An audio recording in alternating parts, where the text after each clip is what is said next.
Please stop. Hello everyone, welcome back to our YouTube channel My Notes Coach Academy. इससे पिछले lecture में हम कर रहे थे टेंसेस और आज का हमारा लेक्चर है एक्टिव एंड पैसिव वॉइस। कि जब भी हमें पेपर में एग्जाम में क्वेश्चन आता है एक्टिव टू पैसिव या पैसिव टू एक्टिव चेंज करने के लिए, तो उसे हम कैसे करेंगे और ये एक्टिव वॉइस और पैसिव वॉइस होता क्या है। हिंदी में इनको बोलते हैं वाच्य। वाच्य क्या होते हैं? Active and passive voice. In active voice the subject is doing something. जब भी एक्टिव वॉइस होता है उसमें क्या होता है, जो सब्जेक्ट है वो कुछ कर रहा होता है, कोई एक्शन परफॉर्म कर रहा होता है। And in passive voice something is being done to the subject, मतलब उसके साथ बाय लग जाता है। जैसे मैंने एग्जांपल बोला, मैंने पत्र लिखा, तो क्या हो जाएगा इसमें, अगर हम इसको पैसिव में चेंज करेंगे तो मेरे द्वारा पत्र लिखा गया। इसमें सिर्फ बोलने का तरीका चेंज होता है, बाकी एज इट इज वैसा का वैसा ही रहता है। तो इसमें देख लेते हैं कि क्या क्या रूल है और क्या क्या होता है। तो जो सिंपल सेंटेंस होता है एक्टिव वॉइस में, वो किन चीजों से मिलकर बनता है? सब्जेक्ट, उसके बीच में वर्ब और लास्ट में ऑब्जेक्ट आता है। और जब भी हम इसको पैसिव में चेंज करेंगे तो क्या आएगा, जो ऑब्जेक्ट होता है वो क्या बन जाता है? सब्जेक्ट बन जाता है। तो यहाँ पे आ जाएगा ऑब्जेक्ट जो भी था, उसके बाद टू या बी या वर्ब आ जाएगी, उसके बाद वर्ब की कोई भी फॉर्म जो है जिस टेंस में हमें पूछा गया है, और लास्ट में बाय ऐड करके जिसके द्वारा परफॉर्म किया जा रहा है, यानी जो भी एजेंट है उसका नाम आ जाएगा। तो ऐसे बनता है हमारा एक्टिव और पैसिव वॉइस। जैसे एग्जांपल है एक, the police arrested the suspect. तो यहाँ पे क्या है? द पुलिस क्या है? सब्जेक्ट है, अरेस्टेड वर्ब है और सस्पेक्ट क्या है? ऑब्जेक्ट है।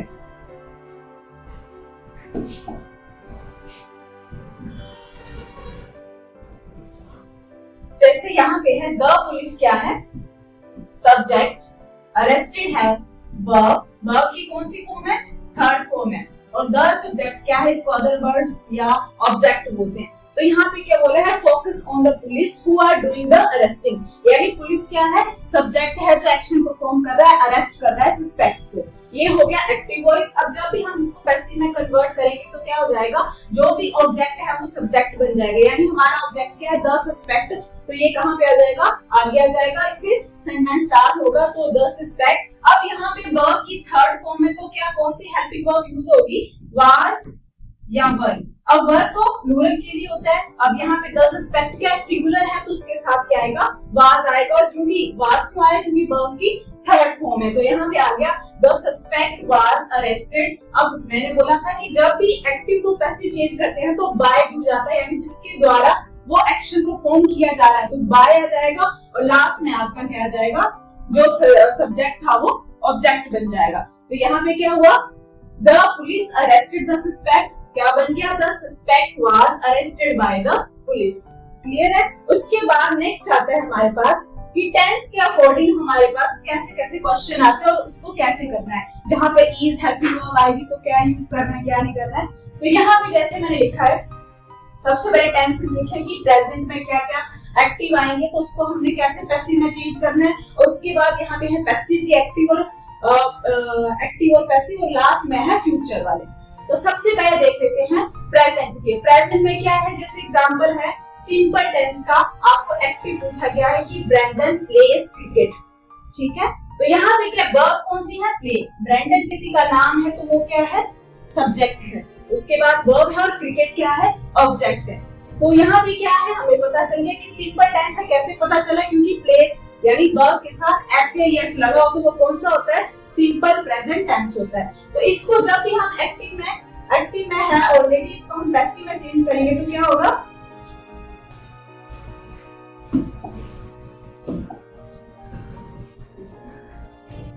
जब भी हम इसको पैसिव में चेंज करेंगे तो क्या होगा? जो क्रिकेट है ऑब्जेक्ट है वो सब्जेक्ट बन जाएगा, यानी क्रिकेट पहले आ जाएगा। और यहाँ पे एस या एस लगा हो तो यानी सिंपल है, तो इसमें कौन सी हेल्पिंग वर्ब का यूज करेंगे हम? इज, एम और आर। आर प्लूरल के लिए होता है, थर्ड पर्सन प्लूरल के लिए। एम किस लिए? अपने लिए, आई एम। और इज किस लिए आएगा? सिंगुलर के लिए। तो यहाँ पे क्या है? क्रिकेट सिंगुलर है तो इसके साथ आएगा इज और वर्ब की थर्ड फॉर्म, और ऐड करेंगे हम बाय, और लास्ट में जो सब्जेक्ट था वो ऑब्जेक्ट आ जाएगा, यानी जो नाम था ब्रैंडन। तो यहाँ पे क्या बन गया? Brandon plays cricket. इसका पैसिव क्या बना? Cricket is played by Brandon. तो ये था सिंपल का। उसके बाद आता है कॉन्टिन्यूस। कॉन्टिन्यूस में कैसे पता लगाओगे आप कंटिन्यूअस है? जैसे हमने टेंस किए थे तो उसमें क्या था, वर्ब के साथ आईएनजी लगा होता है, उससे हमें पता चल जाता है कि कंटिन्यूअस है। तो ये यहाँ पे लिखा है ब्रैंडन इज प्लेइंग क्रिकेट, यहाँ पे इसका नाम आएगा, नाम या कुछ भी जो भी है आपके क्वेश्चन में दिया होगा उसी का नाम आएगा जो ऑब्जेक्ट बनेगा, यानी सब्जेक्ट जो भी ऑब्जेक्ट बनेगा। तो यहाँ पे ब्रैंडन इज प्लेइंग क्रिकेट, तो इसका क्या बनेगा, जो ऑब्जेक्ट है वो सब्जेक्ट बन जाएगा क्रिकेट। अब यहाँ पे हेल्पिंग वर्ब है, इज सिंगुलर के साथ इज ही आएगा। इज, अब जहां पे भी आईएनजी आया हो तो पैसिव में क्या लग जाता है, बीइंग लग जाता है। क्या लग जाता है, बीइंग। तो क्रिकेट इज बीइंग, वर्ब की third form played by Brandon, cricket is being played by Brandon. उसके बाद आता है परफेक्ट टेंस। परफेक्ट टेंस में कौन सी हेल्पिंग वर्ब यूज होती है, हैज और हैड, जो कि हमने टेंसेस में पढ़ा था। तो यहाँ पे है Brandon has played cricket, has लगा है तो जब भी ये वाली हेल्पिंग वर्ब आएगी तो इसके साथ क्या लग जाएगा, बीइंग लग जाएगा। क्या लग जाएगा, बीइंग। तो यहाँ पे क्या बनेगा, जो ऑब्जेक्ट है वो सब्जेक्ट बन जाएगा, cricket has been played by Brandon. उसके बाद नेक्स्ट आता है परफेक्ट कंटीन्यूअस टेंस। अब परफेक्ट कंटीन्यूअस का कोई भी आएगा आपको एक्टिव टू पैसिव चेंज करने में, तो इसमें कोई भी इसका पैसिव नहीं होगा क्योंकि ऑलरेडी क्या है, पैसिव में है। ठीक है, तो इसको चेंज नहीं किया जाएगा। उसके बाद आता है हमारे पास पास्ट टेंस। ये हो गया हमारा present, present simple, present continuous, present perfect और प्रेजेंट परफेक्ट कंटीन्यूअस टेंस। उसके बाद नेक्स्ट आता है पास्ट। पास्ट की कंडीशन में हम एक्टिव टू पैसिव कैसे चेंज करेंगे, तो सबसे पहले सिंपल का दिया है ब्रैंडन प्लेड क्रिकेट। अब यहाँ पे वर्ब के साथ ईडी लग रहा है यानी थर्ड फॉर्म है।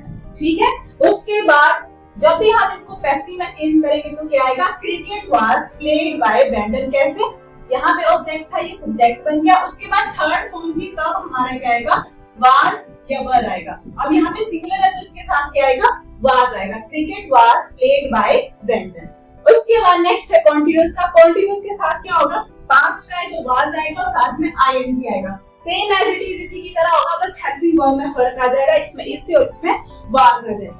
तो विराट वाज प्लेइंग क्रिकेट, तो इसका क्या होगा, जो ऑब्जेक्ट है वो सब्जेक्ट बन जाएगा, क्रिकेट वाज बीइंग। अब बीइंग क्यों आया, क्योंकि यहाँ पे क्या था, आईएनजी था, तो cricket was being played bye Virat. उसके बाद नेक्स्ट आता है परफेक्ट टेंस। परफेक्ट टेंस में क्या होगा, Brandon had played cricket as it is, जो हमने सिंपल में किया प्रेजेंट में किया वही होगा, सिर्फ क्या होगा, बी लग जाएगा। जैसे हैज के साथ बी लगा था वैसे ही हैड के साथ बी लग जाएगा, cricket had be played by Brandon. और as it is perfect continuous tense का कोई भी पैसिव नहीं होता है क्योंकि ऑलरेडी पैसिव है। उसके बाद लास्ट आता है हमारे पास फ्यूचर। अब फ्यूचर में जैसे आपको एक्टिव दिया हो और उसका पैसिव कन्वर्ट करने के लिए बोला हो तो उसमें क्या चेंजेस आएंगे ये मैं बता देती हूँ आपको। जैसे एग्जांपल है यहाँ पर, ब्रैंडन विल प्ले क्रिकेट। अब यहाँ पे विल है तो आपको पता लग गया है कि ये कौन सा है, फ्यूचर का। तो इसको कैसे करना है, विल आएगा तो जब भी विल या शैल आएगा, जब भी इसको पैसिव में चेंज करेंगे तो इसके साथ क्या लग जाएगा, विल बी और शैल बी। ठीक है, तो यहाँ पे क्या है, ब्रैंडन विल प्ले क्रिकेट, तो cricket will be played by Brandon. यहाँ पे विल के साथ क्या लग गया, बी लग गया।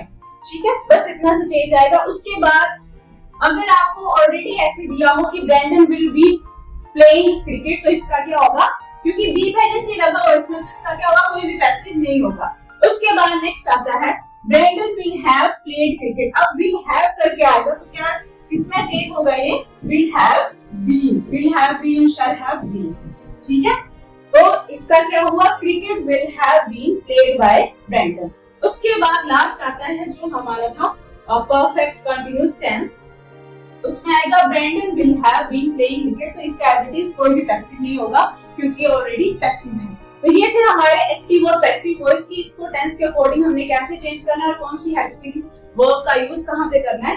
तो यहाँ पे जैसे इज एंड आर आएगा, इज एंड आर आएगा, आईएनजी आएगा तो साथ में बी लग जाएगा, और सिंगुलर के साथ इज आएगा, आर किसके साथ आएगा, प्लूरल के साथ आएगा। अगर वर्ब की थर्ड फॉर्म दी होगी और सिंगुलर है तो वाज आएगा, प्लूरल है तो वर आएगा। तो ये थे टेंसेस प्रेजेंट, पास्ट और फ्यूचर के। आई होप आपको समझ में आ गया होगा कि एक्टिव और पैसिव कैसे चेंज करने हैं हमें। तो अगर आपको मेरा पढ़ाया हुआ समझ में आ रहा है तो आप हमारे चैनल को भी सब्सक्राइब कर सकते हैं। Thank you.